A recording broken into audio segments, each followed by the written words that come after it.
Bonsoir, bienvenue dans ce nouveau rendez-vous hebdomadaire de Tour d'Europe. Une qualification pour la Coupe du Monde en 2026 vient rapidement au mois de mars. Ça va nous permettre, si ils arrivent à achever le stade du 28 septembre. Mais ça lui permettrait de se frotter à des très grands joueurs, l'un des meilleurs au monde.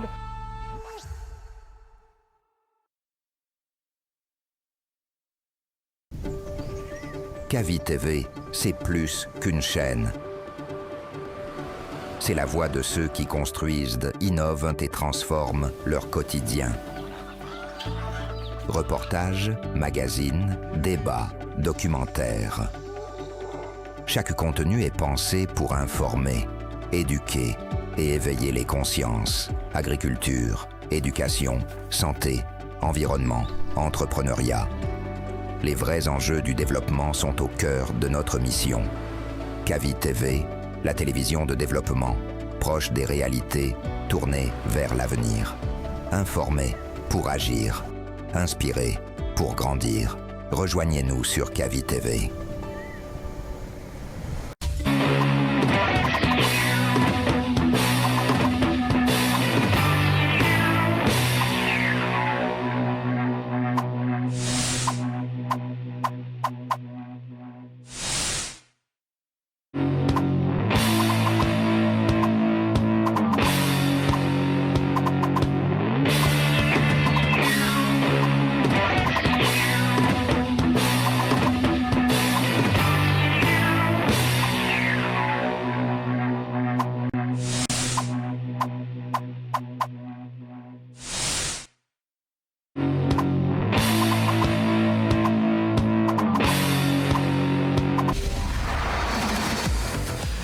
Bonsoir, bonjour du moins, j'ai été surpris, pardon.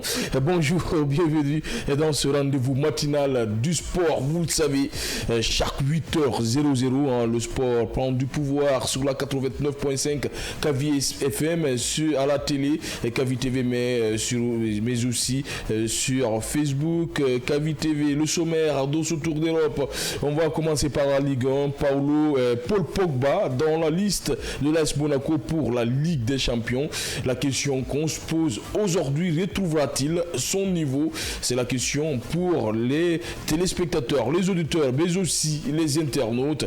Nous allons parler aussi de la Belgique sans son buteur Romelu Lukaku. La Belgique dispute 2 matchs cruciaux en éliminatoire de la Coupe du Monde 2026.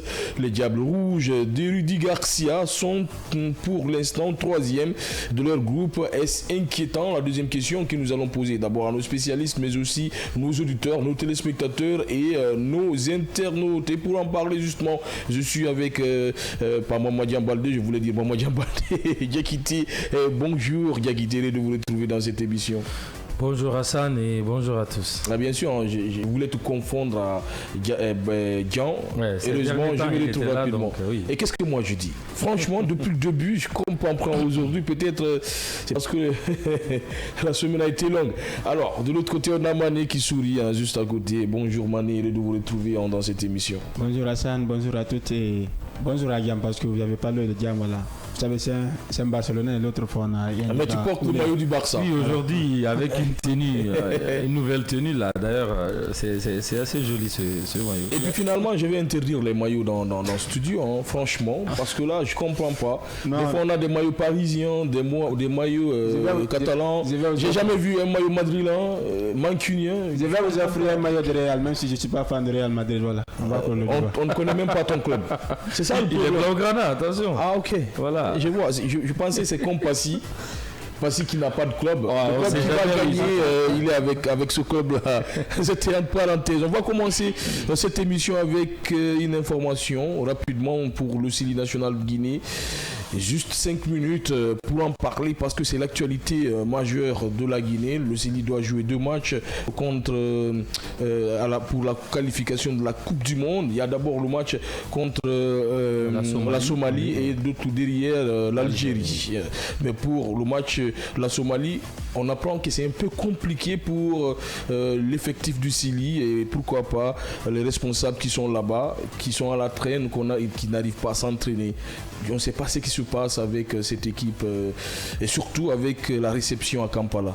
Oui, bien sûr, surtout que la Guinée a décidé parce que le match contre la Somalie, les deux pays sont entre guillemets voisins, donc pour être plus proche, ne pas vouloir aller par exemple jusqu'au Maroc, prendre le stage de préparation et après rallier la Somalie parce que le match doit se jouer en Somalie.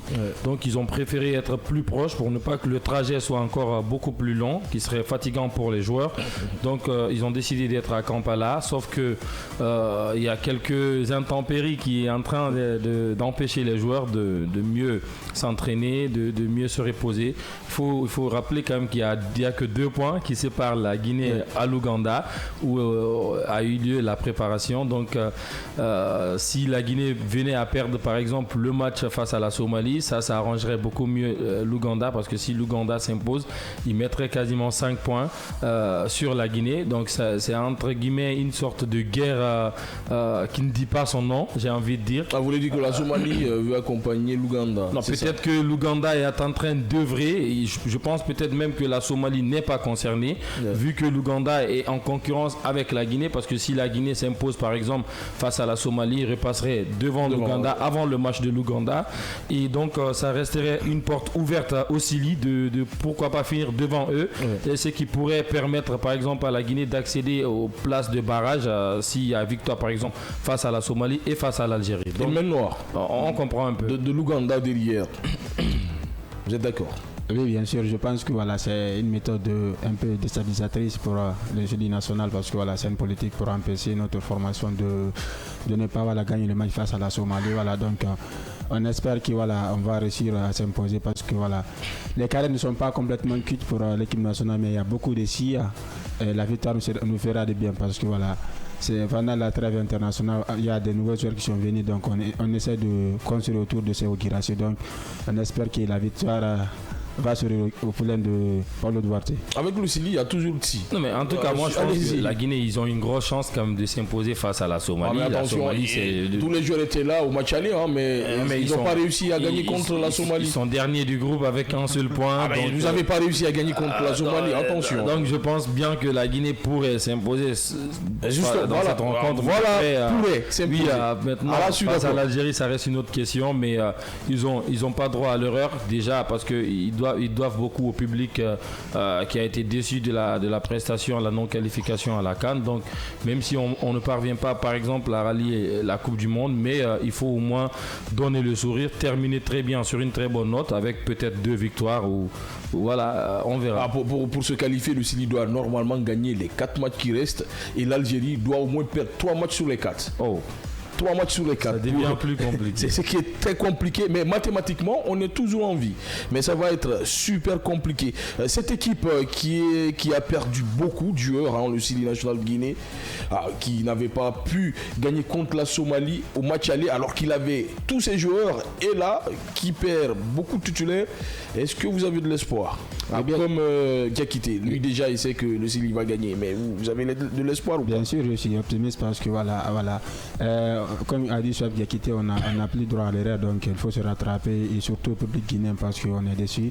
La non-qualification de l'équipe à la CAN 2025, donc la victoire est impérative, même si ça ne va pas, disons, donner un grand mot pour la suite de l'aventure, mais la victoire est impérative. Et la victoire est impérative, pas pour peut-être la qualification, mais pour la réconciliation entre supporters et bien sûr l'équipe nationale. Non mais ça passe par là, ils ont pratiquement 4 finales à jouer, donc ils doivent remporter pratiquement toutes les rencontres. Maintenant ça passe par là, ça doit commencer par cette victoire face à la Somalie qui donnerait beaucoup de confiance aux joueurs. Maintenant on peut attaquer, sachant qu'on a déjà battu l'Algérie à l'aller chez eux qui plus est, donc on doit les recevoir même si ça ne serait pas à Conakry, mais on sera à domicile pour le match retour, donc on aura un petit avantage aussi, peut-être du public, je sais pas, et on verra, mais en tout cas ça doit passer par ça. Il faut commencer par battre la Somalie et puis enchaîner. Et de l'autre côté on a un joueur joueur qui explose. Il est sur un doublé en Guirassy.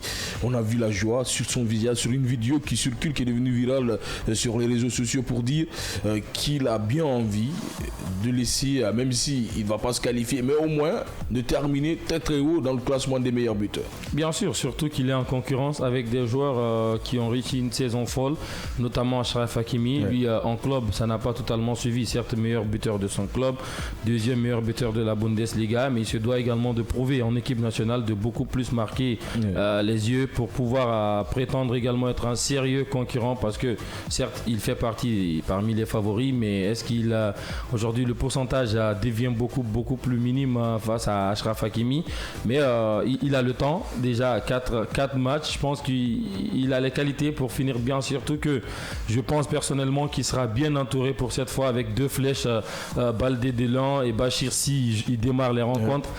Donc avec ces 2 joueurs, je pense bien, parce qu'on a vu les qualités de Bachir, c'est un joueur qui est capable de donner de très bonnes passes. Peut-être que Guirassy va se régaler face à la Somalie. Alors, j'ai envie de poser la question là, parce qu'il faut que je pose cette question. Elle vous concerne. Ok. Vous voyez qui titulaire dans les buts? Koné ou comment on l'appelle? Camara. Moi je vois Pimpin. Pimpin titulaire, parce que voilà, Koné c'est le retour. Donc c'est un joueur déjà décrit au sein de Versailles, pourquoi pas. Donc je ne vois pas du tout titulaire. Vous voyez pas Paulo Duarte, lui a déjà donné une seconde chance. Le voir jouer déjà, Pimpin, il est dans une forme hallucinante, hein. Il est extraordinaire avec son club et avec le Sili. Est-ce que Paulo Duarte ne va pas le mettre pour voir ce qu'il peut donner? Parce que c'était le titulaire tout de même de cette équipe. Et Pimpin était sur le banc. Mais si vous regardez la forme actuelle, la forme du moment, je pense que... Ah, vous avez vu Koné jouer cette année? Pas du tout. Pas du tout, voilà. Peut-être il est en foi, peut-être c'est un Donnarumma, on ne sait jamais. Bah, moi je pense qu'il doit miser sur la continuité, continuer avec Pimpin. Et alors, parce qu'il y a le suspense entre les deux, hein, on ne sait pas qui va être titulaire. Bien sûr, là, à travers vos déclarations, moi je me suis posé quelques questions. Sinon, moi je partirais davantage pour Camara, mais si le sélectionneur a décidé de l'offrir une seconde chance, comme vous l'avez dit, c'est peut-être... il dit c'est la dernière. Ah oui, c'est peut-être parce qu'il a montré quelques performances en club. Il faut rappeler quand même qu'il évolue du côté de la Ligue 2 française, donc il y a quelques matchs de haut niveau de ce côté, des clubs relégués de la Ligue 1 qu'on affronte, donc il y a le public, il y a l'expérience aussi, surtout qu'il était le titulaire de l'équipe avant la dernière CAN, j'ai envie de dire. Malheureusement, je pense que Camara lui est passé un petit peu devant, parce que le poste de gardien est tellement stratégique que quand on impose un numéro 1, on se doit de surfer sur la continuité. Maintenant, à voir si le retour de Koné ne va pas mettre la pression aussi sur Moussa Camara, sachant qu'il était sa doublure il y a quelques années. Maintenant, c'est lui qui est numéro 1. Alors, 2 questions pour les auditeurs, les téléspectateurs, mais aussi les internautes. La première, c'est sur Paul Pogba. Pourra-t-il retrouver sa forme d'avant? Ça, c'est la première question. La deuxième, vous pouvez pronostiquer. Normalement, c'est Tour d'Europe, mais vous avez le droit de pronostiquer sur le match du Sili qui doit se jouer demain entre la Guinée et la Somalie. Pour vous, quelle est l'équipe qui peut remporter ce match? On va bien sûr maintenant filer en Europe, en France, Ligue 1, parler de Paul Pogba qui est dans la liste de l'AS Monaco pour la Ligue des Champions. J'ai posé la question, retrouvera-t-il son niveau d'avant avec cette équipe Monaco? En tout cas, c'est ce qu'on espère. Avant tout, Paul Pogba, il est guinéen avant d'être français, d'origine guinéen, il est né en Guinée et tout ça, franchement. Oui, bon, enfin, il est né en France. En France, en tout cas, on espère qu'il retrouve son meilleur niveau, parce que c'est un très grand joueur. Il l'a prouvé je pensais avant. qu'il était né en Guinée. Non, ses frères sont nés en Guinée. Lui, il est né en France. Maintenant, Paul, il a prouvé partout il est passé. Certes, son dernier passage, du côté de la Juve n'a pas totalement réussi, parce qu'il n'était pas épargné par des problèmes physiques, mais aussi quelques problèmes extra-sportifs qui l'ont Même mené. s'il a eu des jours magnifiques avec la Juventus. Bien sûr, tout a commencé là, après la formation, enfin le mini passage du côté de Manchester. Il a débarqué en Italie où il s'est révélé aux yeux du monde entier. Il a été d'ailleurs à l'occasion élu meilleur jeune joueur de la Coupe du Monde 2014. Et après, il a décidé de revenir dans son club de cœur, j'ai envie de dire, à Manchester United. Malheureusement, ça n'a pas fonctionné, même si entre guillemets il a réussi à remporter au moins la Ligue Europa et quelques titres nationaux. Mais après, il n'y avait pas trop d'entente avec José Mourinho. Il a décidé de repartir à la Juve. Finalement, ça s'est pas très bien passé parce qu'il n'était pas épargné par des blessures, comme je l'ai dit, mais aussi par des problèmes extra-sportifs avec le problème familial qu'on a connu et après ce problème de dopage, la suspension et tout. Ça fait beaucoup longtemps qu'il n'a pas retouché le ballon, qu'il n'a pas joué sur un terrain, enfin un match, j'ai envie de dire, un match de haut niveau. Maintenant, on verra ce que ça va donner. Voilà pourquoi d'ailleurs l'AS Monaco a décidé de lui donner du temps pour se réathlétiser, lui et Ansu Fati, parce qu'il a mis du temps avec le gabarit qu'on connaît de Paul Pogba, la taille et tout le poids. Donc il faut du temps pour qu'il retrouve le rythme et qu'il s'aguerrit beaucoup plus, surtout physiquement. Les muscles doivent être beaucoup plus flexibles, j'ai envie de dire. Maintenant, on verra, parce que ça serait la Ligue des Champions. Je pense que ça pourrait marcher en Ligue 1 avec quelques matchs au départ. D'ailleurs, c'est prévu qu'il commence à jouer avec l'équipe nationale, enfin avec Monaco après la trêve internationale. Vous avez envie de le voir avec les Bleus. Oui, clairement. C'est prévu qu'il rejoue avec Monaco en septembre-octobre. Maintenant, on verra lui sur le terrain s'il se sent bien. On verra. En tout cas, moi, j'espère, je souhaite qu'il retrouve son meilleur niveau parce que ça reste un excellent joueur, l'un des meilleurs milieux de terrain que j'ai adoré regarder. Et il a parlé de son physique, mais Paul Pogba, c'est au-delà de physique, c'est aussi technique. Paul Pogba, des buts magnifiques. Est-ce qu'il peut retrouver son niveau? Bien sûr, moi je pense que c'est confiance, il pourra retrouver son niveau. Comme l'a dit Souhaite Capité, voilà, il a eu des problèmes sportifs et ces problèmes de pépins physiques qui ont empêché de continuer sa progression. Voilà. On rappelle que Pogba c'est un jeu vraiment fantastique. Il est champion du monde. Voilà, il est capable, pas l'oublier ça. Il est capable de lourdes frappes, de frappes lointaines à l'image d'un certain Federico Valverde. Et moi ce côté M que j'aime ce joueur parce que voilà, c'est un joueur ambiancière. Quand il est au sein de l'équipe, que ce soit en équipe de France, que ce soit la Juventus, voilà, il crée de l'ambiance autour de lui, voilà, on se rigole, on s'enjaille, donc c'est un joueur extraordinaire. Et surtout la petite anecdote, il va rencontrer sa ancienne formation, donc qui est la Juventus à Ligue des Champions. C'est vrai, à Ligue des Champions, peut-être ça ne va pas marcher, mais je pense en championnat Ligue 1, voilà, ça peut marcher. Non, déjà, ça pas directement une place de titulaire. Oui, ça passe par la Ligue 1. Il va commencer petit à petit, s'imposer, à retrouver du rythme. Mais il y a un facteur qu'on oublie, c'est qu'il a 32 ans, donc il n'est plus trop jeune, donc ça va être compliqué de revenir à son meilleur niveau. On espère qu'il le sera parce que ça reste un véritable athlète, ça reste un professionnel. Donc on verra. Moi, je pense que oui. On va dire c'est un Maldini, un Ronaldo qui a une longue carrière. Si Monaco a pris tout le temps pour lui, c'est pour lui préparer, pour ne pas qu'il y ait rechute quand il va reprendre sur le terrain. Sinon, je pense que lui, il était déjà prêt dès sa signature à commencer avec le groupe. Mais voilà, on a préféré donner du temps. La réathlétisation est extrêmement importante de ce côté, surtout pour un joueur qui a fait quasiment 2 ans et demi sans jouer. Ça, c'est beaucoup trop long. On ne revient pas tout de suite d'une telle durée d'absence. Maintenant, ça reste Pogba, c'est un très grand joueur. On sait quasiment que les grands joueurs leur technique ne part jamais. Donc il suffit juste de trouver l'équilibre juste pour que voilà, le physique aussi suit. Et ce qu'il va donner, en tout cas, on n'a pas de doute sur Pogba, ce qu'il donnera sur le terrain. Alors, sur le plan psychologique, on peut dire que c'est bon maintenant, que ça va entre lui et sa famille, parce que déjà on a vu une photo entre lui et ses frères pour dire que la réconciliation, c'est consommé. Oui, surtout, c'était à l'occasion de l'anniversaire de ses frères, donc il a posté cette photo. Ça montre clairement que la hache des guerres est déjà enterrée. On voit d'ailleurs Mathias Pogba qui était poursuivi à un moment, libéré. Il également, c'est un ambianceur sur les réseaux, comme l'a dit Mané. C'est une famille quasiment qui donne beaucoup de joie autour d'elle. Donc c'est bien pour lui que tous ces problèmes soient déjà maintenant mis derrière et qu'il se concentre beaucoup plus sur sa carrière parce qu'il a perdu beaucoup de temps. Il a 32 ans, ça reste pas plus de 5-6 ans devant lui. À lui de profiter, de mettre maintenant les ingrédients pour pourquoi pas enjailler encore une fois ses fans, son public qui l'adore tant comme nous.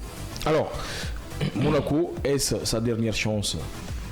Oui, bien sûr, Monaco est sa dernière chance parce que voilà, on a vu du côté de l'Italie, voilà, son retour n'a pas forcément marché. Donc Monaco, on a vu, c'est un club qui est capable de relancer les grands joueurs. On a vu les Radamel Falcao sont passés par là-bas. Donc beaucoup de grands joueurs sont passés par là-bas pour se relancer. Pour moi, c'est l'occasion pour lui de remettre encore, de briller encore. Parce que je pense que voilà, s'il retrouve sa meilleure forme, il a sa place au sein de l'équipe nationale. Parce que, bien sûr. Pogba, il a sa place partout, comme il l'a dit. Je pense que c'est une dernière chance au très haut niveau, l'AS Monaco, parce que déjà, c'est une très bonne pioche pour Monaco, comme son nom l'indique, Paul la pioche. Donc je pense qu'il pourra donner beaucoup de satisfaction au public monégasque, sachant que c'est un club, comme il a dit, qui relance des grands joueurs. Beaucoup sont passés par là. On a vu, d'ailleurs, Monaco, c'est pas que relancer, c'est également former de très grands joueurs. Des joueurs comme Rames Rodriguez, Bernardo Silva sont passés par là. Donc Pogba, pour moi, c'est sa dernière chance au très haut niveau. Maintenant, on lui souhaite que ça marche et après il verra. On verra peut-être, pourquoi pas, en Arabie Saoudite avoir également une rockstar d'origine guinéenne du coup, de ce côté. Alors, performer dans ce club, c'est peut-être ouvrir les portes pour la sélection, les Bleus, pour la Coupe du Monde peut-être.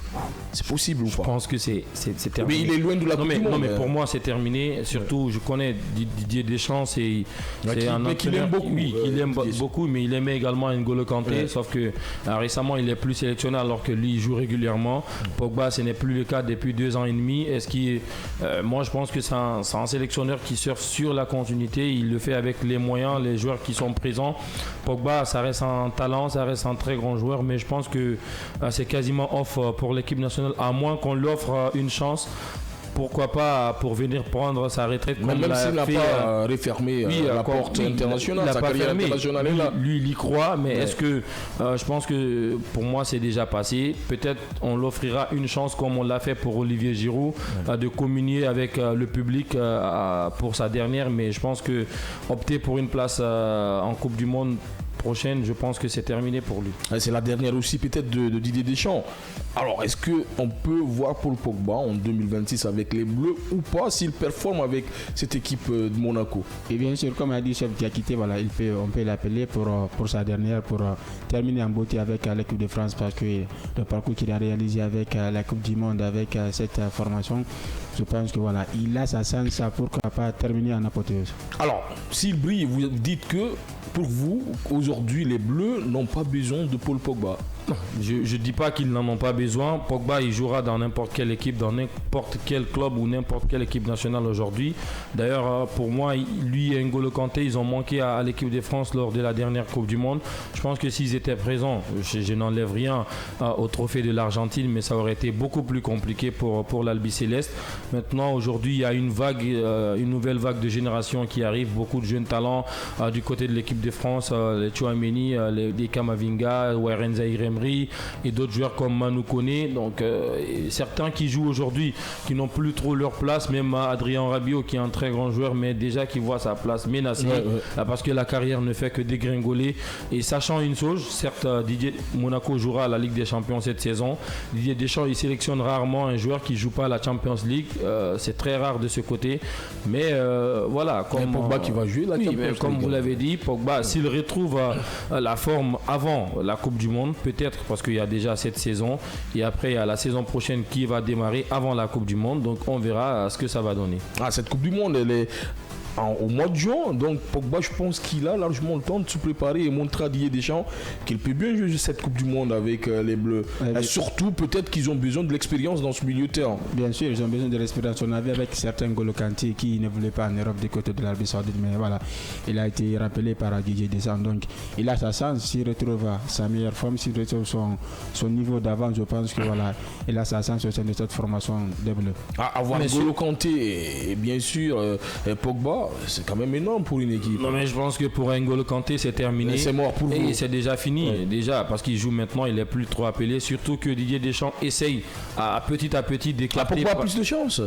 Non, je pense pas. Je trouve que oui, je ne ferme pas parce que je suis pas le sélectionneur. S'il revient au meilleur de sa forme, je pense que lui il est au-dessus de tous les milieux de terrain que je connais aujourd'hui en équipe de France.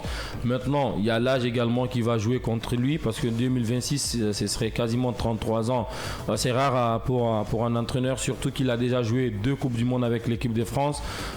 Didier Deschamps qui essaye de tourner la page des champions du monde 2018. On voit rarement. Le seul aujourd'hui présent régulièrement, c'est Lucas Hernandez quand il n'est pas blessé. Même Benjamin Pavard, il a été sélectionné que quand William Saliba s'est blessé. Déjà, beaucoup de joueurs ont pris leur retraite. Raphaël Varane, Nico Lloris, Olivier Giroud, Antoine Griezmann également. Donc, pratiquement plus de champions du monde 2018 dans l'effectif. Aujourd'hui, on voit Kylian Mbappé qui est là. Oui, certains qui sont ambitieux, certes Kylian, mais qui est trop jeune. Il y a le joueur de Lyon, Corentin Tolisso, ou encore Florian Thauvin, qui sont revenus en France pour se relancer et prétendre avoir une place pour la prochaine Coupe du Monde. Mais Deschamps que je connais, quand il tourne la page, c'est très compliqué pour lui de revenir. Comme il a fait avec Karim Benzema. Bien sûr. Oui, mais Benzema, il a forcé la situation de par son talent. Il a poussé toute la France à lui réclamer. Sinon, je pense que c'était déjà terminé pour lui également. Il a fait une Coupe d'Europe magnifique, Karim Benzema, même s'ils ont été éliminés très tôt. Mais la Coupe du Monde, normalement, il devait être là pour vous accompagner. Ça sera un peu compliqué de revenir pour Paul Pogba, mais on l'espère qu'il sera là.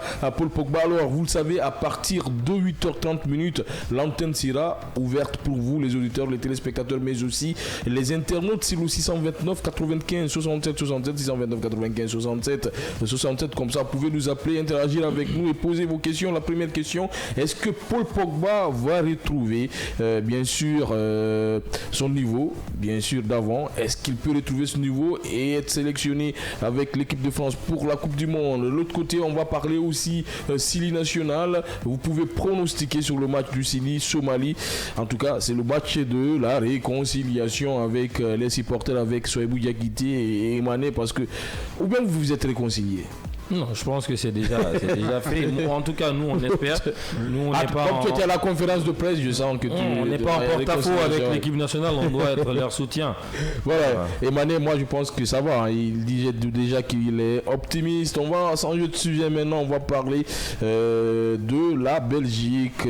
Bien sûr, je vous disais que la Belgique, bien sûr, est énorme en Europe, mais désormais dirigée par Rudi Garcia, ne peut plus se rater dans les qualifications de la Coupe du Monde. Installé dans un groupe de 5 en éliminatoire de la Coupe du Monde 2026, les Diables Rouges sont pour l'instant 3e derrière la Macédoine du Nord et le Pays de Galles. Ils ont en effet débuté leur campagne qualificative au mois de juin par un nul face aux Macédoines 1-1 avant d'arracher la victoire face aux Gallois 4-3 3 jours plus tard grâce à un but salvateur signé Kevin De Bruyne, pour dire que c'est compliqué. D'abord, un match nul contre la Macédoine, normalement qu'il devait surpasser sur papier, c'est tout de même pas la même chose. Et de l'autre côté, il gagne difficilement contre cette équipe galloise. C'est un peu compliqué pour la Belgique. Oui, c'est un peu compliqué. Voilà. Il faut rappeler que c'est une formation qui est en reconstruction parce que voilà, la génération jaune de Eden Hazard, de Marouane Fellaini, de grands joueurs, de 25 conventions passées là-bas, donc cette génération n'a rien remporté. Donc, pourtant, c'est une génération dorée, cette génération. Voilà, c'est une génération dorée. Je pense que la meilleure performance de cette génération, c'était la demi-finale en 2018. Donc c'est une situation compliquée. La Belgique n'a plus droit en regard. Il faut s'imposer pour ne pas avoir un grand fiasco, parce qu'il faut rappeler qu'encore à part la Belgique, il y a aussi ce fiasco qui est arrivé du côté de l'Italie. L'Italie qui n'a pas discuté les 2 dernières Coupes du Monde. Ça serait vraiment une grande catastrophe pour cette formation de ne pas participer à la Coupe du Monde. Macédoine, un but partout. Pays de Galles 4-3, difficilement. Mais on ne reconnaît pas là la Belgique. Attention, la Macédoine, c'est l'équipe qui a quand même éliminé l'Italie lors de la dernière campagne de qualification. Sur papier, oui, mais ça reste des équipes. Aujourd'hui, moi, je n'enterre pas la Belgique. Oui, mais je n'enterre pas la Belgique. On n'est qu'à la 5e journée et la Belgique a 2 matchs en retard dans ce groupe. Et les 2 matchs, ça serait face au Kazakhstan et contre le Liechtenstein, les 2 derniers du groupe. Donc pour moi, ils ont la possibilité. S'ils gagnent les 2 matchs, ils sont d'ailleurs premiers du classement. Et ça reste encore 5 jours. Donc moi je pense qu'ils pourront se rattraper, même si, comme vous l'avez dit, avec le changement d'entraîneur, une nouvelle génération, ça peine à prendre pour cette équipe parce qu'on avait l'habitude de voir une Belgique attrayante, une équipe qui séduit tout le monde malgré ça ne gagnait pas beaucoup, avec de très bons joueurs comme De Bruyne, Hazard, Fellaini, comme il a dit derrière, compagnie, Alderweireld, beaucoup de joueurs courtois. Aujourd'hui, il y a toujours quelques anciens, mais aussi il y a des nouveaux, les Doku, les Luke Bacchio, Leandro Trossard et d'autres comme Yuri Tillmans au milieu de terrain.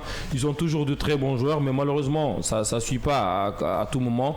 Mais moi, je ne suis pas du tout inquiet pour cette équipe de Belgique. Je pense qu'ils pourront se rattraper déjà en remportant les 2 matchs pour cette trêve-là et pourquoi pas les 2 matchs en retard.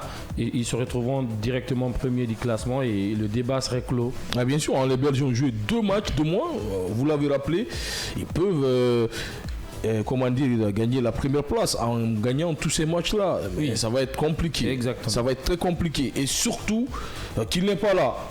Lukaku, le meilleur buteur, la machine à but des Belges. Ça va être compliqué tout de même, même si Sohaibou est optimiste, mais ça va être compliqué pour l'équipe belge. Oui, ça va être compliqué, même si le leader de il le sait que c'est quand même un sorcier. Il sait que la Belgique va se qualifier tout de même. Bien sûr. Et moi, je pense qu'il y a ce leader de cette formation, c'est Kevin De Bruyne. Donc, il y a des nouveaux qui sont venus. Jérémy Deco, un joueur volontaire qui est capable de remplacer, disons, mathématiquement. Sauf que ça marque pas beaucoup. Hein. Oui, ça marque pas beaucoup. C'est pas le même. Avoir un Lukaku devant, c'est mieux. Toujours. Voilà, avec son gabarit, avec... et surtout avec les buts qu'il met. Voilà, surtout ça, pas seulement le gabarit. Oui, mais surtout qu'aujourd'hui, on n'a pas un véritable buteur après Lukaku. À un moment donné, on en avait beaucoup en sélection. Lukaku, Benteke, Batshuayi, beaucoup d'attaquants. Aujourd'hui, quand Lukaku est absent, qui pour le remplacer? Peut-être Leandro Trossard numériquement, mais c'est pas un très grand buteur. C'est là où la chose est compliquée. Ouais. Mais surtout, ça marque pas beaucoup, mais ça encaisse beaucoup parce qu'aujourd'hui, en défense... moi je trouve que l'équipe nationale belge manque carrément de défenseurs. Quand vous mettez Arthur Théat et Wout face en défense centrale, un qui joue du côté de l'Allemagne et l'autre en championship avec Leicester, pour moi c'est pas digne d'une sélection comme la Belgique, et avec des grands gardiens comme Thibaut Courtois et un nouveau qui vient de signer à Manchester United, Sin Lamens. Pourquoi tu nous parles de Manchester United? Ça veut dire qu'ils pas parler ça, ils ont des grands gardiens, malheureusement pas beaucoup de défenseurs pour suivre, et surtout au milieu de terrain, même si Yuri Tillmans est très talentueux, mais je pense qu'il n'est pas assez accompagné pour... Il y a certes Amadou Onana qu'on a oublié, mais il faut le sélectionner.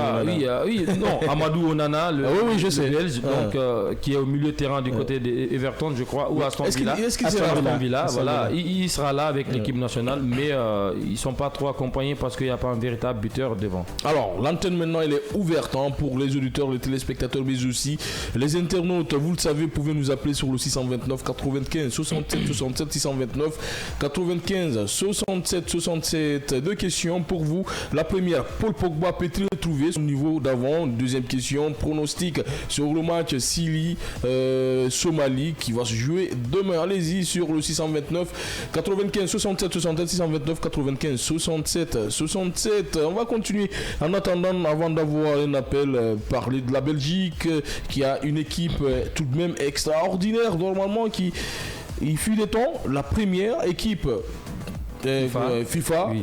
Mais aujourd'hui ça commence à descendre petit à petit. C'est un changement de génération. On a vu ça avec l'Espagne aussi, avec le départ d'Andrés Iniesta, de Xabi Alonso. Donc c'est une équipe qui est en exécution, donc ça prendra forcément du temps avec les anciens. Certes, il y a certains. Mais par contre, l'Espagne elle est là, si se maintenir, même s'il y avait eu quelques soucis, mais pas tellement long. Je pense qu'il y a eu des trous d'air pour l'Espagne à un moment donné, mais après, quand on rate une Coupe du Monde, comme deux Coupes du Monde d'affilée d'ailleurs, en 2014-2018. Ils ont su revenir l'Espagne. En 2014, humilié par les Pays-Bas. En 2018, éliminé également par la Russie. Et voilà, même le mondial dernier, ils ont été mis en difficulté par le Maroc. Éliminé également, quasiment 3 Coupes. Le Maroc, c'est pas simplement l'Espagne. Il y a ici le Portugal et autres. Alors, on va prendre cet auditeur parce que vous êtes contre la Belgique. Je comprends. Et on va prendre cet appel rapidement. Bonjour monsieur, vous vous appelez comment? Vous nous appelez d'où? Moi, c'est Yomono Tama Victor et vous appelle depuis Kamsar. Depuis Kamsar. Bonjour, monsieur. Heureux de vous retrouver, de vous avoir mission ce matin. Alors, allez-y, vous prenez quelle question? Vous prenez les deux. Je prends la première question. Oui. Je supporte la Guinée. Ok. Et j'ai l'espoir avec l'équipe, donc l'entraîneur a eu pour le moment, pour l'instant, j'ai l'espoir. Vous avez confiance? J'ai confiance et je demande à Dieu aussi pour qu'il donne aussi la... Donc la réconciliation est déjà là. Il est parti. J'espère qu'il va revenir, qu'il va continuer ses analyses sur le 629 95 67 67 629 95 67 deux questions s'offrent à vous. La première, Paul Pogba peut-il retrouver son niveau d'avant? Et de l'autre côté, le pronostic entre la Guinée et la Somalie qui doivent jouer demain. On va continuer avec la Belgique. Vous étiez en train de faire une anecdote entre la Belgique et bien sûr l'Espagne. Oui, bien sûr, parce que l'Espagne a connu un trou d'air et je pense que c'est la même chose pour la Belgique aujourd'hui. Il y a quasiment un changement de génération dans cette équipe, donc il faut du temps, comme il l'a dit Mané, pour revenir au meilleur niveau. Mais au moins en 10 ans, l'Espagne a au moins remporté un trophée majeur. Là, oui, c'est ce qui fait peine, c'est ce qui fait défaut pour la Belgique, parce que la dégringolade elle est un petit peu agressive pour eux. Aujourd'hui, on ne retrouve plus cette équipe quasiment qui faisait peur à tout le monde, qui avait mis beaucoup de temps à la tête du classement FIFA comme numéro 1. Aujourd'hui, moi qui me faisais très peur, franchement. Et voilà, donc à eux maintenant de se relever, parce que des grosses nations ne meurent jamais. On a vu l'Italie même au fond du trou, ils ont réussi quand même à remporter l'Euro 2020. Ça veut dire que des grosses nations, surtout ceux qui ont l'habitude de remporter des titres, pourront le faire. Le problème pour la Belgique, c'est qu'ils ne sont pas habitués à jouer les premiers rôles, même s'ils sont quasiment tout le temps parmi les favoris ou les outsiders, mais voilà, ça prend jamais. Et il y a un autre problème au sein de cet effectif, c'est qu'il y a tellement de guerre d'ego. À chaque fois, même des problèmes entre les joueurs et les supporters, on le voit à chaque fois. Kevin De Bruyne, c'est pas ça le véritable problème de cette équipe. Il y a Kevin De Bruyne qui fait des sorties à chaque fois, qui s'attaque aux supporters, qui s'attaque à certains coéquipiers, à certains entraîneurs. C'est un très grand joueur, mais il est très sanguin. On le voit pas souvent, mais dans ses déclarations... Il aime souvent s'attaquer. Mais de l'autre côté aussi, tes compatriotes belges l'attaquent beaucoup. Non, mais je me souviens d'une anecdote après une défaite de la Belgique, quand il dit que voilà, la défense est trop vieillissante, ça court pas beaucoup. Il avait été en porte-à-faux direct avec Jan Vertonghen, qui avait répondu si ça court pas beaucoup, vous aussi vous devez beaucoup marquer. Et voilà, et ces petites choses dans un groupe, ça fait que vous n'atteignez pas souvent vos objectifs. Et même, ils ont connu beaucoup de très bons entraîneurs. Robert Martinez, Martinez du côté du Portugal aujourd'hui. Voilà, Villemot, j'y arrive. Également Thierry Henry qui est passé par cette sélection. Qui n'a pas duré. Oui, aujourd'hui Rudy Garcia qui a quand même fait ses preuves dans certains clubs. Qui est également francophone, donc pour moi ça devrait prendre. Vous comptez Thierry Henry parmi les meilleurs? Non, mais Thierry Henry, je suis pas d'accord avec toi. Non, je ne dis pas que c'est un meilleur entraîneur, mais il y a beaucoup d'entraîneurs qui sont passés de ce côté. Thierry Henry, tout numéro 1, il était adjoint, il faut le rappeler, mais il apprenait. Oui, l'expérience de grands joueurs qu'il a eu également, il pourrait transmettre ses messages aux joueurs. Malheureusement, on a du mal. Pour moi, une génération qui a connu Hazard, Fellaini, De Bruyne, compagnie qui n'a pas gagné, ça va être très compliqué, même si on peut rien prédire dans le football, tout peut arriver. Il y a de l'espoir pour cette équipe belge. Oui, il y a de l'espoir parce que voilà, il y a des jeunes joueurs qui sont là-bas, les Jérémy Dekou, ceux qui viennent de l'appeler, voilà. C'est un changement de génération. On a vu avec le Portugal, voilà. Le Portugal qui discutait les compétitions mais qui n'arrivait pas, mais on a vu actuellement voilà, un changement de génération avec cette nouvelle génération construite autour de CR7. Un futur champion du monde. Et il s'appuie trop sur Doku. Pour moi, Doku, c'est pas la solution. Le Portugal, ça a pris le temps, mais ils ont remporté quand même. Si vous regardez les 10 dernières années, ils ont remporté au minimum 2 fois la Ligue des Nations. Donc, ça prouve la suffisance que voilà, ça prendra le temps, mais il y a de l'espoir pour cette formation. Pas d'accord. Il s'appuie trop sur Doku pour je suis bon. Pour moi, Doku ne serait jamais la solution. D'ailleurs, il est en difficulté actuellement avec Manchester City. Pour moi, c'est un joueur déstabilisateur. Oui, c'est un déstabilisateur, mais ce n'est pas un très bon finisseur. Il a du mal à progresser. C'était un très grand espoir du côté du Stade Rennais. Il a changé d'environnement, de club. Il est passé de Rennes à Manchester City. Pour moi, Guardiola, qui est connu quand même pour sa capacité à faire progresser des joueurs, on a vu avec Raheem Sterling. Aujourd'hui, Doku, ça prend pas beaucoup. beaucoup. Certes, il est capable d'accélérer, de provoquer, de déstabiliser une défense, mais c'est pas un très grand passeur, c'est pas un très grand buteur. Il a du mal à être constant, à se focaliser sur une chose clé. Si on n'est pas assez buteur, au moins il faut être un très bon passeur. Et Doku, de ce côté, il a du mal à prendre. Pour moi, je miserais plus sur Leandro Trossard, qui a beaucoup plus d'expérience, qui est clinique, qui est capable de marquer des buts quand il a des occasions, plutôt que Doku. Mais il y a d'autres jeunes joueurs. On n'a pas cité l'autre joueur d'origine guinéenne, Malik Fofana, qui est également belge, même s'il est blessé pour cette trêve. Il y a également Yohan Bakayoko, qui vient de signer du côté de Leipzig, qui était du côté du PSV, qui est très talentueux également. Luke Bacchio, qui est parti à Benfica, qui était à Séville. Donc des joueurs offensifs très talentueux, mais pas un véritable buteur. Peut-être la chance pour Michy Batshuayi de faire son retour et de briller un petit peu, parce que pour moi c'est ce qui fait défaut aussi. Il y a des joueurs autour, il y a beaucoup de milieux, des joueurs de côté, mais sans Romelu Lukaku, il n'y a pas un véritable buteur. Et surtout une défense qui doit tenir également pour ne pas beaucoup encaisser, parce que vous mettez Thomas Meunier, Arthur Théâtre et Woodface, Timothy Castagne. Pour moi, c'est pas des joueurs de standing Belgique. Alors, en tout cas, tout de même, il a fait le résumé. Et Mané aussi. On va s'arrêter là parce qu'après, ça va être un peu compliqué. En tout cas, bonne chance à la Belgique. On espère qu'ils vont retrouver le niveau d'avant. Merci à Ansouabou Diakité d'avoir été avec nous ce matin. Tu es avec nous demain ou Merci, on se retrouve le lundi. Demain. Je maîtrise bien le programme. Je change le programme tout de suite.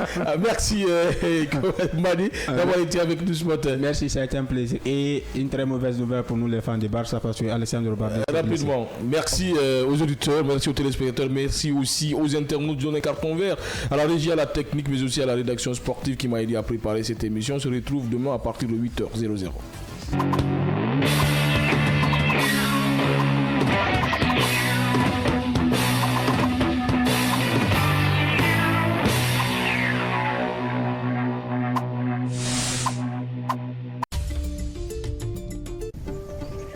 Kavi TV, c'est plus qu'une chaîne. C'est la voix de ceux qui construisent, innovent et transforment leur quotidien. Reportages, magazines, débats, documentaires. Chaque contenu est pensé pour informer, éduquer et éveiller les consciences. Agriculture, éducation,